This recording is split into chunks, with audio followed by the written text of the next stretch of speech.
ನಮಸ್ಕಾರ ಬಂಧುಗಳೇ. ಬ್ರಹ್ಮಾಂಡದ ಅಧಿನಾಯಕ ಲಯಕಾರಕ ಶಿವನು ಭಾರತದ ಭೂಮಿಯ ಮೇಲೆ 12 ಪವಿತ್ರ ಜ್ಯೋತಿರ್ಲಿಂಗಗಳ ರೂಪದಲ್ಲಿ ನೆಲೆ ನಿಂತಿರುವನು.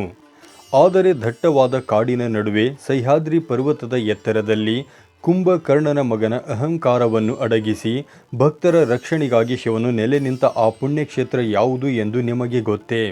ಎಲ್ಲಿ ಶಿವನ ದೇಹದಿಂದ ಹರಿದ ಬೆವರಿನ ಹನಿಗಳು ಒಂದು ಪವಿತ್ರ ನದಿಯಾಗಿ ಇಂದಿಗೂ ಹರಿಯುತ್ತಿವೆಯೋ ಅಂತಹ ಅದ್ಭುತ ಕ್ಷೇತ್ರವೇ ಮಹಾರಾಷ್ಟ್ರದ ಶ್ರೀ ಭೀಮಾಶಂಕರ ಜ್ಯೋತಿರ್ಲಿಂಗ. ಇಲ್ಲಿನ ಶಿವಲಿಂಗವು ಕೇವಲ ಶಿವನಲ್ಲ, ಅದು ಶಿವ ಮತ್ತು ಶಕ್ತಿಯ ಸಂಗಮವಾದ ಅರ್ಧನಾರೀಶ್ವರ ಸ್ವರೂಪ. ಇಂದಿನ ಈ ವಿಡಿಯೋದಲ್ಲಿ ನಾವು ಪ್ರಕೃತಿಯ ಮಡಿಲಲ್ಲಿರುವ ಈ ಜ್ಯೋತಿರ್ಲಿಂಗದ ಉಗಮ, ಇಲ್ಲಿನ ಪವಾಡಗಳು ಮತ್ತು ಯಾತ್ರಾರ್ಥಿಗಳು ತಿಳಿಯಲೇಬೇಕಾದ ಮಹತ್ವದ ವಿಷಯಗಳನ್ನು ಹಂತ ಹಂತವಾಗಿ ನೋಡೋಣ. ಭಕ್ತಿಯ ಈ ಪಯಣವನ್ನು ಕೊನೆಯವರೆಗೂ ನೋಡಿ. ಮರೆಯದೆ ಕಮೆಂಟ್ನಲ್ಲಿ ಓಂ ನಮಃ ಶಿವಾಯ ಎಂದು ಬರೆಯಿರಿ. ಈ ಕ್ಷೇತ್ರದ ಭೌಗೋಳಿಕತೆ ಮತ್ತು ತಲುಪುವ ಹಾದಿ. ಮಹಾರಾಷ್ಟ್ರದ ಪುಣೆ ಜಿಲ್ಲೆಯ ಖೇಡ್ ತಾಲೂಕಿನಲ್ಲಿ ಈ ಪವಿತ್ರ ಕ್ಷೇತ್ರವಿದೆ. ಅರೇಬಿ ಸಮುದ್ರ ಮಟ್ಟದಿಂದ ಸುಮಾರು 4000 ಅಡಿ ಎತ್ತರದಲ್ಲಿರುವ ಈ ದೇವಸ್ಥಾನವು ಸಹ್ಯಾದ್ರಿ ಪರ್ವತದ ತಪ್ಪಲಿನಲ್ಲಿರುವ ದಟ್ಟವಾದ ಅಭಯಾರಣ್ಯದ ನಡುವೆ ಅಡಗಿದೆ. ಜ್ಯೋತಿರ್ಲಿಂಗಗಳ ಪಟ್ಟಿಯಲ್ಲಿ ಇದು 6ನೆಯ ಸ್ಥಾನದಲ್ಲಿದೆ. ಇಲ್ಲಿಗೆ ತಲುಪಲು ಮುಂಬೈ ಅಥವಾ ಪುಣೆಯಿಂದ ರಸ್ತೆ ಮಾರ್ಗದ ಮೂಲಕ ಗೋಡೆಗಾಂವ್ ಮಾರ್ಗವಾಗಿ ಬರಬಹುದು. ಘಾಟ ರಸ್ತೆಯ ಪಯಣವೇ ನೋಡುಗರಿಗೆ ಶಿವನ ಸನ್ನಿಧಿಗೆ ಹೋಗುತ್ತಿರುವ ಅನುಭವ ನೀಡುತ್ತದೆ. ಪೌರಾಣಿಕ ಹಿನ್ನೆಲೆ. ಭೀಮಾಸುರ ಮತ್ತು ತ್ರಿಪುರಾಸುರ ಸಂಹಾರ. ಈ ಕ್ಷೇತ್ರಕ್ಕೆ ಭೀಮಾಶಂಕರ ಎಂಬ ಹೆಸರು ಬರಲು ರೋಚಕವಾದ ಹಿನ್ನೆಲೆ ಇದೆ. ಇಲ್ಲಿ ಕುಂಭಕರ್ಣನ ಮಗನಾದ ಭೀಮಾಸುರ ಎಂಬ ರಾಕ್ಷಸನು ದೇವತೆಗಳು ಮತ್ತು ಋಷಿಮುನಿಗಳಿಗೆ ತೊಂದರೆ ಕೊಡುತ್ತಿದ್ದನು. ಅವನ ಕಾಟ ತಾಳಲಾರದೆ ಭಕ್ತರು ಶಿವನನ್ನು ಪ್ರಾರ್ಥಿಸಿದಾಗ ಶಿವನು ಭೀಮ ಸ್ವರೂಪವನ್ನು ತಾಳಿ ರಾಕ್ಷಸನನ್ನು ಸಂಹಾರ ಮಾಡಿದನು ಎಂದು ಪುರಾಣಗಳು ತಿಳಿಸುತ್ತವೆ. ಅಷ್ಟೇ ಅಲ್ಲದೆ ಲೋಕ ಕಲ್ಯಾಣಕ್ಕಾಗಿ ಶಿವನು ತ್ರಿಪುರಾಸುರ ಎಂಬ ರಾಕ್ಷಸನನ್ನು ವಧಿಸಿದ ಕಥೆಯು ಈ ಕ್ಷೇತ್ರದೊಂದಿಗೆ ಬೆಸೆದುಕೊಂಡಿದೆ. ಯುದ್ಧದ ನಂತರ ಶಿವನ ದೇಹದಿಂದ ಇಳಿದ ಬೆವರಿನ ಹನಿಗಳು ಸಂಗ್ರಹವಾಗಿ ಪವಿತ್ರವಾದ ಭೀಮಾ ನದಿಯಾಗಿ ಉಗಮವಾಯಿತು. ಈ ದೇವಸ್ಥಾನದ ಶಿಲ್ಪಕಲೆ ಮತ್ತು ವಿಶೇಷತೆಗಳು.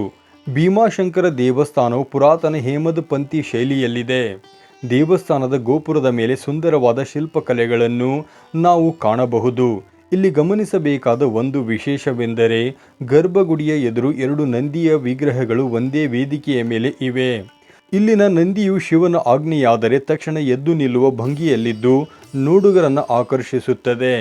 ದೇವಸ್ಥಾನದ ಆವರಣದಲ್ಲಿ 1729ರಲ್ಲಿ ಪ್ರತಿಷ್ಠಾಪಿಸಲಾದ ಒಂದು ಬೃಹತ್ ಗಂಟೆ ಇದೆ. ಹಾಗೆಯೇ ಇಲ್ಲಿ ಶನೀಶ್ವರನ ರಾತಿ ಮಂಟಪವಿದ್ದು ಕಾಕಿ ವಾಹನದ ಮೇಲೆ ಕುಳಿತಿರುವ ಶನಿ ದೇವರನ್ನು ದರ್ಶನ ಮಾಡಿದರೆ ಸಕಲ ದೋಷಗಳು ನಿವಾರಣೆಯಾಗುತ್ತವೆ ಎಂಬ ನಂಬಿಕೆ ಇದೆ. ಗರ್ಭಗುಡಿಯ ಹಿಂದೆ ಗೋಪುರದ ಮೇಲೆ ಕಾಲಭೈರವ ಮತ್ತು ಹನುಮಂತನ ವಿಗ್ರಹಗಳನ್ನು ನಾವು ಕಾಣಬಹುದು. ಅರ್ಧನಾರೀಶ್ವರ ಜ್ಯೋತಿರ್ಲಿಂಗದ ದರ್ಶನ. ಎಲ್ಲ ಶಿವಲಿಂಗಗಳಿಗಿಂತ ಭೀಮಾಶಂಕರದ ಲಿಂಗವು ಭಿನ್ನವಾಗಿದೆ. ಇದು ಒಂದೇ ಪೀಠದಲ್ಲಿ ಅರ್ಧ ಭಾಗ ಶಿವ ಮತ್ತು ಅರ್ಧ ಭಾಗ ಪಾರ್ವತಿಯನ್ನು ಹೊಂದಿರುವ ಅರ್ಧನಾರೀಶ್ವರ ಸ್ವರೂಪದಲ್ಲಿದೆ.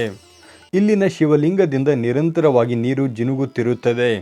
ಕಾರ್ತಿಕ ಮಾಸದ ಸಂದರ್ಭದಲ್ಲಿ ಈ ದರ್ಶನ ಪಡೆಯುವುದು ಅತ್ಯಂತ ಪುಣ್ಯದಾಯಕ ಎಂದು ಭಕ್ತರು ನಂಬುತ್ತಾರೆ. ಗರ್ಭಗುಡಿಯಲ್ಲಿ ಕೇಳಿಬರುವ ಹರ ಹರ ಮಹಾದೇವ ಘೋಷಗಳು ಭಕ್ತರ ಮನಸ್ಸಿನಲ್ಲಿ ಭಕ್ತಿ ಭಾವವನ್ನು ಉಕ್ಕಿಸುತ್ತವೆ.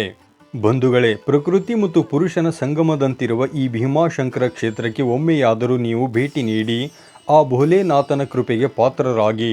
ಶಿವನ ಬೆವರಿನಿಂದ ಹುಟ್ಟಿದ ಭೀಮಾ ನದಿಯ ತಟದಲ್ಲಿರುವ ಈ ಜ್ಯೋತಿರ್ಲಿಂಗದ ದರ್ಶನ ನಿಮ್ಮ ಜೀವನದ ಮರೆಯಲಾಗದ ನೆನಪಾಗುವುದರಲ್ಲಿ ಸಂಶಯವಿಲ್ಲ.